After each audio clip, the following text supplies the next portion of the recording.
ஸல்லல்லாஹு அலைஹி வஸல்லம் சொல்வார்கள், நீங்கள் ஒரு நாள் ஆற்றல் இழந்து போவீர்கள், செயலிழந்து போவீர்கள். அதற்கு முன்பு உங்களுக்காக நீங்கள் நிறையவே தயார் செய்யுங்கள். அல்லாஹ் நம்ம எல்லாருக்கும் தௌஃபீக் செய்வானாக. ஒன்றும் பண்ண முடியாது. நம்ம அவ்வளவு சேர்த்துருப்போம், நம்ம கொஞ்சம் வீட்டில் முடங்கிட்டோம். ஒரு வாரம் கவனிப்பாங்க, 10 நாள் கவனிப்பாங்க, 1 மாதம் கவனிப்பாங்க, 2 மாதம் கவனிப்பாங்க, 1 வருஷம் கூட கவனிப்பாங்க.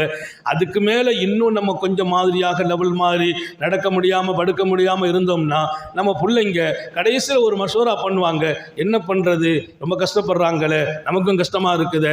ஏதாவது கடைசி எங்கிட்ட நிறைய பேர் வருவாங்க, ஹஜ்ரத் வாப்பாவுக்கு துவா செய்யுங்க, என்னப்பா செய்யணும், அல்லாஹ் அவங்க ஹயாத்தில் பரக்கத் செய்வான். இல்லை ஹஜ்ரத் நல்லா வாழ்ந்துட்டாங்க, நல்ல வாழ்ந்துட்டாங்க, பேரம்பேத்தி எல்லாம் பார்த்துட்டாங்க, இப்போ என்னப்பா நீ துவா செய்ய சொல்ற, ஏதோ நல்ல மாதிரியா போய் சேரணும், துவா செய்யுங்க. யார்? அவனுக்காக இவர் வாழ்ந்தார், அவனுக்காக இவர் உழைத்தார், அவனுக்காக வேர்வை சிந்தினார், ரத்தம் சிந்தினார், அந்த பையனுக்காக, மகனுக்காக. இன்றைக்கு அவன் வீட்டில் வைத்து பார்க்க முடியவில்லை அவனுக்கு, அவன் அவ்வளவு பிஸியா இருக்கிறான். அவன் பார்க்க நினைச்சா அவங்க மனைவி சொல்றாங்க, எங்க இதை போட்டு கட்டி அழுவுறீங்களே, எங்கே? நான் கேட்கிறேன், நீ உழைத்து விடு, உன்னை மறக்கலாமா நீ? உனக்காக தயார் இல்லாமல் போகலாமா நீ? குறிப்பிட்ட நாள், அதுக்கு மேல அதுதான்.